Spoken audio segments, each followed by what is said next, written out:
Okay, so I came down off that mountain, for lack of a better term, and instead of going to the car, I went back down to the trail, that I went to originally, and I had initially come to this spot, and I saw that pond over there from this side, and stopped, and then went back this way until I found the river, and there's the river there, and you can tell how it comes through there, it meanders around, then comes back down again. So I decided to carry on, and I came across a light, which I thought an animal trail, and for all intents and purposes it is. And it split. It goes that way, and it goes that way too. That way just leads to the water there. It's a animal watering hole, nothing really glorious to look at. So I came back and decided to continue on. I do know that I can't go too far down this side going back towards the highway, because eventually it goes into private land. So I kept walking a little bit further, and I came across something that I can only call the motherlode of campsites. I saw through here, right there, a chair. One of those cheap plastic chairs. So then I decided to come a little closer and realized this is a hunting spot. And the reason why I say that is because, well, one, people have been here. It doesn't look like there's any signs that anybody's been here this weekend. And I didn't come in this way. I came in through there. Now, I want to show you. So I've walked through this way. I don't know why, because it was easier to walk the other way that I came through as opposed to here. But came through and I saw all this. I'm just going to go slowly, as steady as I can, to show you this area.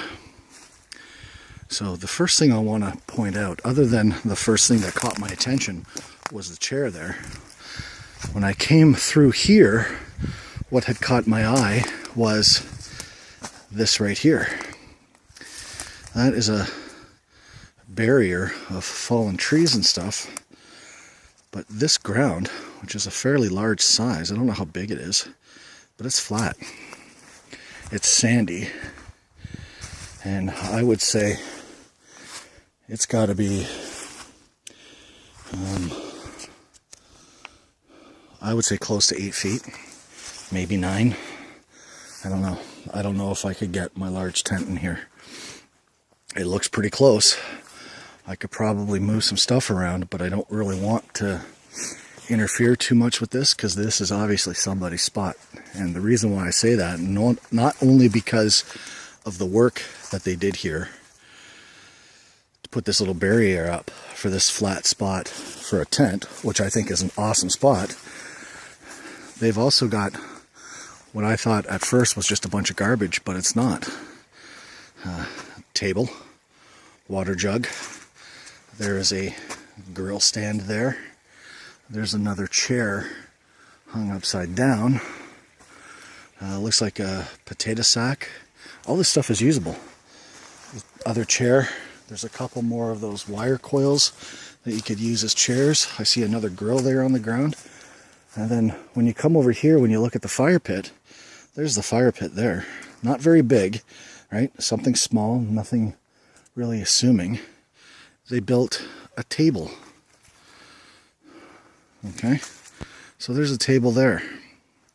And then over here, they went real old school, real bushcrafty, and they built this puppy, another table. And I think it looks epic. It's pretty good. It's just jute twine holding it on, but it works. And then there's a little shelf there, and there's a couple more, what I'm going to call hanging spots for meat, I guess. This here, I think, is just a thing for twine. You just paracord or twine or string or whatever, you just wrap it around, something to hold on to. That looks to be duct tape with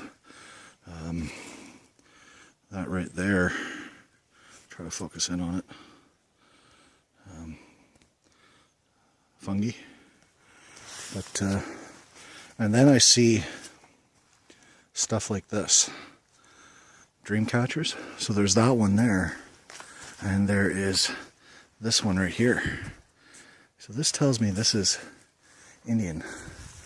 Because there are native people around here. Oh, I see another dream catcher.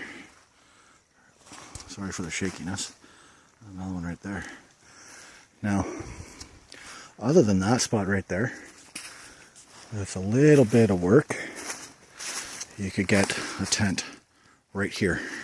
And I'm thinking like Gary's size tent, his 4-man. This tree here, to that tree there, to that tree there, to that tree there, looks to be about 8 by 6. Yeah, about 8 by 6-ish. The land does hump up a bit here, but with a bit of work, you could flatten this out just as well as that spot right there, and have a secondary tent here. The other spot that I found, I wandered around here for a couple minutes before I filmed this, and if anybody does see this and knows whose it is, I'm not trying to advertise to use it. I by no means want to come and disturb it. It's yours. It's Crown land, I know. It's yours. I may use it in the off season, non-hunting seasons, but I won't kill it. I'll leave it undisturbed. Here is another spot. You come right out onto the river here, which is really nice scenery. Right? I'm looking at all this area here, all the dried grass, but where I'm standing right now is relatively flat, and you can get a small tent in here, out here, whatever you want to call it. It looks to be sand. It's all sand through here, so with a little bit of raking and shoveling, you could level this out fairly well and put a tent right in the open here, which would be, in my opinion, it'd be freaking glorious. There's a small little trail here that I just noticed. I didn't see this before, but looky. A little bit more work, you could put another tent here. Not a large one, but you can get another tent here. And I think I see, no. The site's right there, so it looks like they've been using this area for something, because the grass is tamped down, and there's a couple spots here that leads to the water's edge that's been tamped down, but it's a bit of a drop, 3 or 4 feet, and there's no landing down there, so I don't know what they would be doing. And you look at stuff like that across the river there, right? More stuff I want to explore. That's why I'm up here. Not necessarily to look for more campsites. I've got a few of them. I found a couple more today. Not necessarily this one. I just wanted to record this. But I like to explore. I like wandering around and looking at stuff and seeing the potential and the beauty. And this spot,